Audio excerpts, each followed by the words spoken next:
و دووشت لە شعردا زۆر گرنگن چۆن لە باڵندەیەکە باڵی ڕاست و باڵی چەپی وەکو یەک گرنگن بۆی باڵندەیەتی خۆی بکە و بتوانێت پرۆسەی فرین ئەنجامدا ژیانێکی ئاسایی بەڕێکە شعری وەکو ئەو باڵندەیە باڵێکیان ڕیتم و مۆسیقایە بەڵێ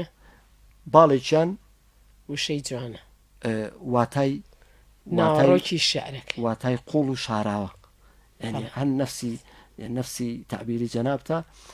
بەڵام بە شێوازێکی تر مندا ڕێژن ئەو واتا شاراوەیە ئەو واتا مەجازیە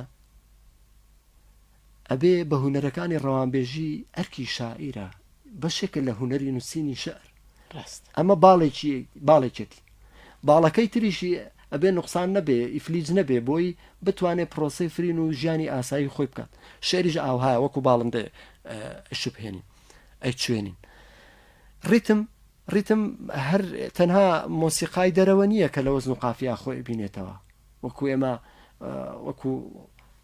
تێگەشتێکی با و زۆری نەواتی گەشتون نا جگە لە مۆسیقای دەرەوە مۆسیقای ناوەوەی دیێڕەکان مۆسیقای و پیتەکان و شەکان ئەوەی کە پێی دەوترێ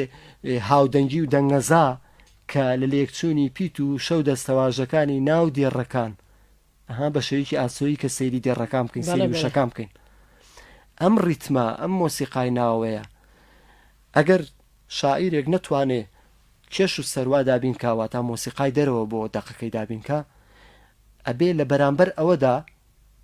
بەچی قەرەبووی بکاتەوە مۆسیقا بە مۆسیقای ناوەوە بە ڕیتمی ناوە کە بە دروستکردنی دەنگەزا و هاودەنگی ئەگەر لە مۆسیقای ناوە مۆسیقای دەرەوە هیچی دروست نەکرد ئەوەی ئەو ئەینووسێت شعر نییە چکە شعر ئەبێ ریتمی تیاابێ جا یا ریتمی ناوە یا ریتمی دەرەوە ناکرێ بڵێ هیچیانی تیانە بێت هیچیانی تیانە بێ تۆ ئەو هەر دقێک ریتمی تیانە بوو بەلانی کەمەوە یەکێک لەو دوو جۆرە سەرکی ریتم بێت لە شعر ئەکەوێ ینی وەکوە ئەم باڵندەیە ئەم شعرە ئەم باڵندەیە باڵێکی لێبوو بێتەوە بە یەک باڵ ئایا بە پرۆسی فرین و بەژانی ئاسایی بەڕێەکەی منە لەنگە بێ ناتوانێت ئاسایی بژیت ینی زوو لە ناوەچێت زوو ئەکەوێتە خوارەوە ئەکەوێتە بەردەست و پێ بۆیە ئەمەم چوان بۆی پەیام و معناکەم گا باڵەکەی تری واتا شاراوەکەیە واتا مەجازەکەیە شاعیر ئەبێ واتایەکی شاراوە و قوڵ لە بەکارهێنانی زمانە کارامە و هونەریانە زمانی کوردی بەکاربێنێ لە نووسینی دەقی شعرا بە شێوەیەک واتای شاراوە بکا بەبەری باڵای وشەکانە کە خەڵکی ئاسایی ئەوە نەتوانێت ڕاست ئەگەرنی ئەگەر هەر قسەکردنی ئاسایی بوو کێشی سەروای کێش و سەروای دانا بۆ قسە ئەو کاتە ئەبێ بە وتاریا بێ بەندی وەکو بەند بێژەکان لەگە ڕێزم خۆ بەندیش هونەرە بەڵام ناگاتە مستەوای شعر یاخود لە ژانری شعر نییە ژانری ئەدەبێکی سربەخۆیە لە هونەری گۆرانی و لە هونەری لەگەڵ مۆسیقایە ئاوێتە ئەکرێ ئاوێزانە بێ لەگەڵ مۆسیقایە و بەندبێژەکان ئەو دەقانە ئەڵێن و خەڵک چێژی لێوەرەگرێت ئەمەش هونەرە ئەمەمان نەڵێن ئەمەش هونەرە بەڵام جیاوازە لە هونەری شعر نووسی نابێ ئێمە تێکەڵیکەین ئەکرێ من دەفتەرێکە بەمێ هیچی تیانە نووسرابێ بڵێ مەمە پێشکەشە ئەم کتێبە پێشکەشە کە تۆ دوایی ئەیکەیتەوە ئەمە کتێب نییە دەفتەرە تۆ ئەکرێ من دەفتەرێکە پێشکەشکەم بە حسابی کتێب ئەکرێ من بەندێکت دەقێکی بند یان پەخشانێکت دەمێ وتارێکت دەمێ بڵێن پێشکەشی ئەم شعرێک پێشکەشی ئەم کۆمەلگایەکەم ناکرێ ئەمە تۆ کە نەزانی ئەمەی کە نووسیتە چ ژانرێکە بە چ ڕوویەکەوە چۆن لە ڕوو دێ پێشکەشی کۆمەلگایکی من کە نەزانم ئەمە چییە چۆن لە ڕووم دێ پێشکەشتیکەم ئەبێ یەکەم جا خۆم زانم چییە ئەنجا کە زانیم چییە و ناوەڕۆکەکەی چییە و ژانرەکەی چییە چ نووسینێکم نووسیوە کە من نووسینی خۆم نناسم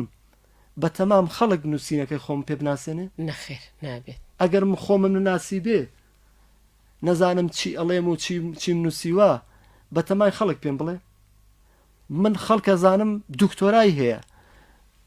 دکتۆرای هەیە چیرۆک پێشکەشی خەڵکەکڵێ ئەم دەقە شعرمتان پێشکەشەکە بابە کە تۆ نەزانی ئەمە چیرۆکە لە ژانری پەخشانە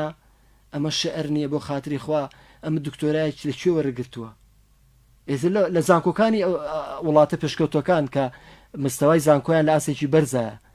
بە تەلەبەکان ئەڵێ کە تەلەبەکان وەرەگرێ ئەڵێ بەخێر بێن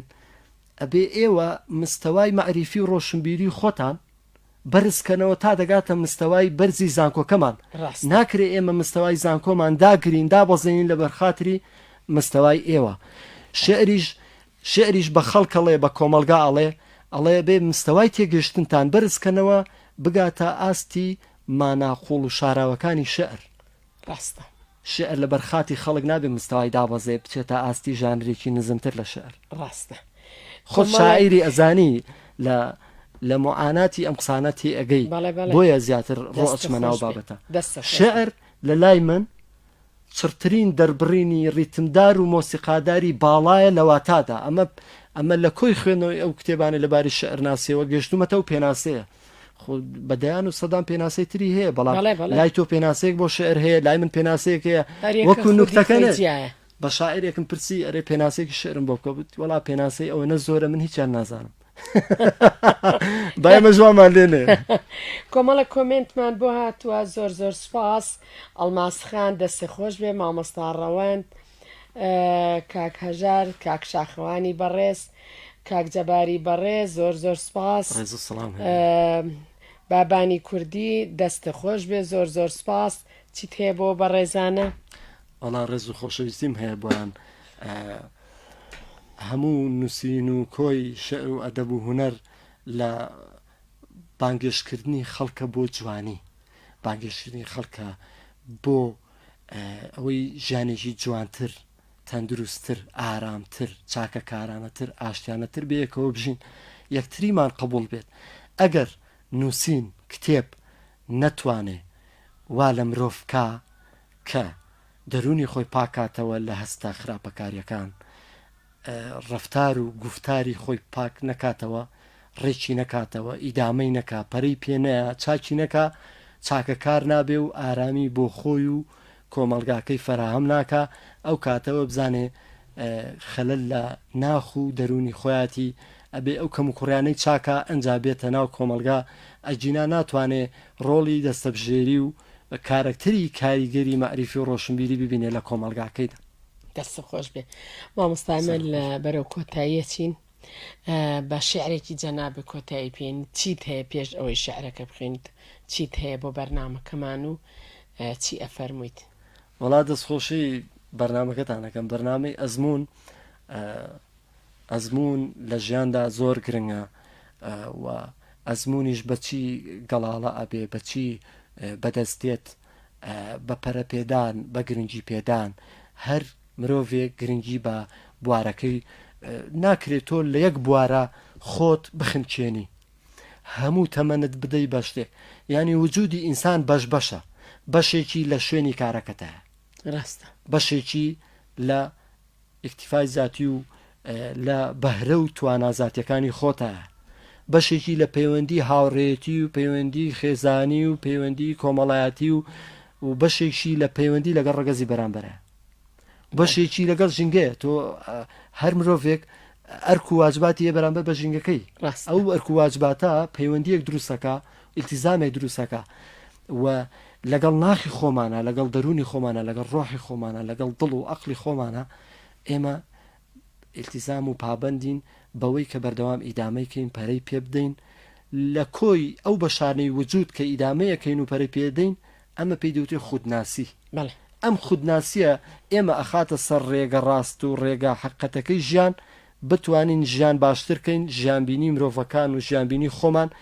بە چاکتر دەستکاری بکەین و بەردەوام بیگۆڕین بەرەو باشتر و باشتر و باشتر هەتا کۆتایی چرکە ساتەکانی تەمەن دەستە خۆش بێت وتمان بە شعرێکی جەنابە کۆتایی پێین با من ماڵ ئاوایی بکەم تۆش خۆت تا خۆت ئاماداکەی هیچی ترە نەماوە پێمان بە خۆشیت دەست خۆش بینەران و بیسەرانی ڕادیۆی سلێمانی دەنگی ماڵبەند لەگەڵ ڕێزی ستافی بەرنامەی ئەزمون کاکە ڕەوەند دەرهێنەر و مۆنتێری بەرنامەکە و ئامادە و پێشکەشکاری بەرنامەکە ئەخۆم سەیرانخانی شەریفی سڵاوی کۆتایی ئەگەینین بە ئێوە تا بەرنامەی داهاتوو تا میوانی داهاتوو بەنیازی دیدار خواتان لەگەڵ بە شعرێکی مامۆستا کۆتایی بە بەرنامەکەێنی.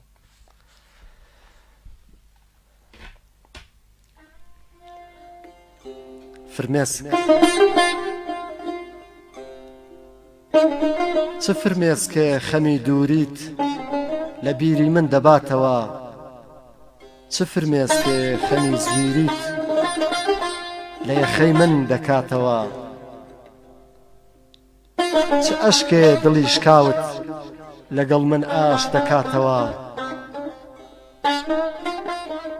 ژوان و یادگاری لە سینەدا دواتنۆکی بسڕێتەوە لە سیمادا، ناسڕێتەوە چون لە نەخشی بەردا ئەسرینی شادی و نەشئەی دەروون، کەمە وەک چەمە لە پاییزدا.